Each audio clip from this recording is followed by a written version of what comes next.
इतने कर कसर से वो कमाते थे। तुम सामान्य म्यूनसिपालिटी स्कूल के एक प्रोफेसर शिक्षक परिश्रम करते करते बाकी कोई इनकम नहीं थी, लेकिन कर कसर का जीवन के हिसाब से बहुत से पैसे बनाए उन्होंने। एक खुद का फ्लैट भी लिया, एक बहन के पास फ्लैट है शायद, वो भी उनका ही है, परिश्रम से हुआ।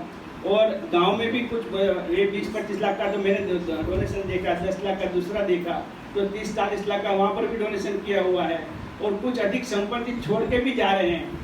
तो ऐसे जो व्यक्ति हैं जिन्होंने कर्मठता से अपना ये जीवन पूर्ण गुजारा है, तो हम आज इकट्ठे यहाँ हुए हैं। हम बड़े सौभाग्यशाली कि ऐसे व्यक्ति के लिए हम यहाँ इकट्ठे हुए हैं, उसकी स्मृति मनना करने आए। तो मैंने थोड़ी सी भूमिका यहाँ पर बांधी है।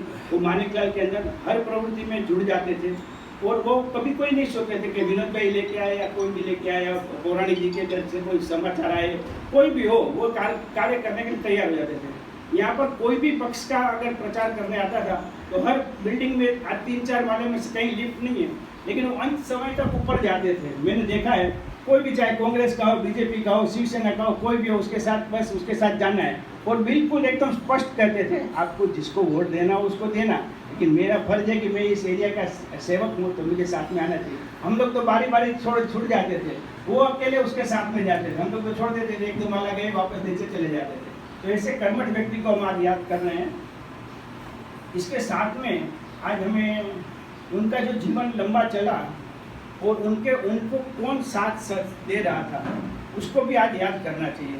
तो उनको पड़ोसी आज यहाँ अरविंद भाई बैठे हुए हैं, उनकी धर्मपत्नी बैठी, माता जी पे बैठी हुई है। उन्होंने उनको बहुत सेवा की। 10-15 साल तो मैंने देखा है, उसके आगे का तो मुझे पता नहीं, लेकिन जो पड़ोसी धर्म बाद में निभाया तो पहले भी निभाते थे।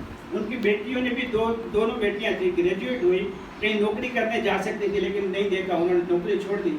और उनके काम के लिए, बहन जी के काम के लिए उन्होंने नौकरी में ले गए, बहन के साथ हमेशा लगे रहे। उनको साड़ी पहनाना, दवाखाने में ले जाना, लेके आना, क्योंकि छोटे भाई को शर्म लगती थी साथ में लेके जाने के लिए, तो बहनों को साथ में लेके जाते थे और साथ में आते थे। वो बहनों को बहुत परिश्रम किया। मैं आज चाहता था कि वो बहनों को भी बुलाएं, लेकिन आज ऐसा हो गया कि अरविंद भाई का सगे में कोई भी गुजर गए हैं, तो वो भी उनमें से व्यस्त होते हुए भी फिर आज बता रहे हैं। मैं उनका भी सब आभार व्यक्त करता हूँ। उनके साथ में उनके पड़ोसी दूसरे मीरा बहन भी थे, वो भी आज आई नहीं है, लेकिन उन्होंने भी बहुत परिश्रम किया। और रोजाना दोनों भोजन 8-8 साल 7-8 साल तो मुझे पता है कि वो रोज करवाते थे।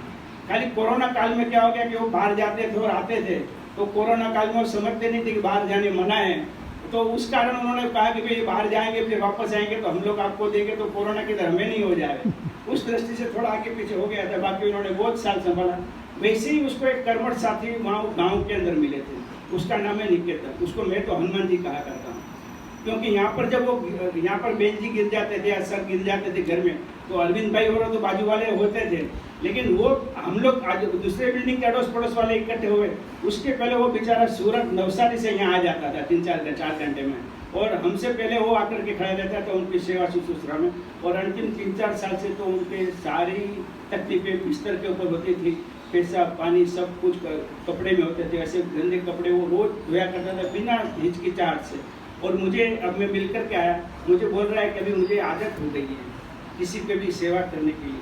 वो बोलते कोई भी इस प्रकार का व्यक्ति हो और अगर वो उसको कोई सेवा करने वाला न हो तो मुझे बताना। मैं गदगद हो गया कि बोलते हैं इस प्रकार का परिश्रम से कभी कोई कंटाल जाता है कि अभी मेरी जान छूटी, उसके लिए उसकी बदले में वो एक ऐसे काम और मिले तो भी मैं करने को घाटकोपर तक आ जाऊँगा वहाँ नवसारी से छोड़ करके। इतना वो कर्मठ व्यक्ति को भी हम आज याद करते हैं। मैं भी आगे की सूचना जय मैंने आप कुछ बोलेंगे बाद में।